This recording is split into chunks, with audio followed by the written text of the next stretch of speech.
نے قرآن کے ساتھ نور کو اس لیے بھیجا ہے، اے بندو اگر قرآن کی حقیقت کو سمجھنا ہو، قرآن کی فصاحت کو سمجھنا ہو، قرآن کی بلاغت کو سمجھنا ہو، قرآن کا انداز تکلم سمجھنا ہو، قرآن کا انداز تحکم سمجھنا ہو، قرآن کا قانون سمجھنا ہو، قرآن کا وصول سمجھنا ہو، قرآن کا دستور سمجھنا ہو، قرآن کا آئین سمجھنا ہو، قرآن کا ضابطہ سمجھنا ہو، قرآن کی صورتوں کو سمجھنا ہو، قرآن کی آیتوں کو سمجھنا ہو، قرآن کے زبر کو سمجھنا ہو، قرآن کے زیر کو سمجھنا ہو، قرآن کے نقطے کو سمجھنا ہو، تو رات کی تاریکی کیا دن کے اجالے میں بھی تو قرآن پڑھے گا تو پڑھنا تو آئے گا، سمجھنا نہیں آئے گا۔ میں نے قرآن کے ساتھ نور کو اس لیے بھیجا ہے، اے بندو اگر قرآن سمجھنا چاہتے ہو تو میرے محبوب کی محبت کا چراغ اپنے سینے میں جلا لو، پورا قرآن سمجھ میں آ رہا ہے۔ نعرے تکبیر،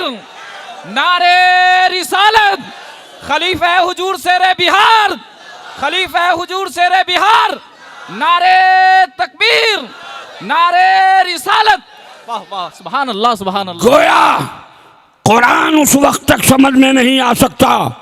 جب تک میرے محبوب سے آپ کا عشق نہ ہو جائے۔ ذرا زور سے بولو، سبحان اللہ، زور سے بولو۔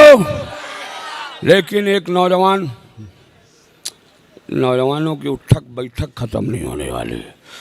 ہم میں کا ایک نوجوان کھڑا ہوا، اس نے کہا مولانا یہ تو آپ کا دعویٰ ہے، لیکن یہ بتاؤ بہت سارے لوگوں نے قرآن کا ترجمہ لکھا ہے، اس کا معنی لکھا ہے، کیا سب لوگوں کے سینے میں عشق مصطفیٰ تھا؟ تو ہمارے یہ مقدس علماء فرمائیں گے اظہر القادری اس قوم سے کہہ دو کہ کچھ کے سینے میں عشق مصطفیٰ تھا، کچھ کا سینہ عشق رسول سے خالی تھا، اس کا سینہ عشق رسول سے خالی تھا۔ اس نے جب قلم اٹھایا تو خود بھی جہنمی بنے اور اپنے ماننے والے کو جہنم کی وادی تک پہنچا دیا، اور جن کا سینہ عشق مصطفیٰ سے پر تھا جب اس نے قلم اٹھایا تو خود بھی جنتی بنے اور پوری دنیا کے مسلمانوں کے جنتی ہونے کے لیے کنز الایمان جیسا تحفہ عطا فرما دیا ہے۔ ذرا دونوں ہاتھ ہواؤں میں لہرا کر زور سے بولو، لگے کہ رات کے سناٹے میں کوئی دیوانہ رسول اپنے نبی کی بارگاہ میں غلامانہ خراج عقیدت پیش کر رہا ہے۔ اس لیے ایسا مت کرنا کہ ٹھنڈے انداز میں سننا، میں تو پورے ملک ہند و نیپال، بنگلہ دیش، سری لنکا، بھوٹان اور دیگر ممالک میں بدنام ہوں۔ جب میری قوم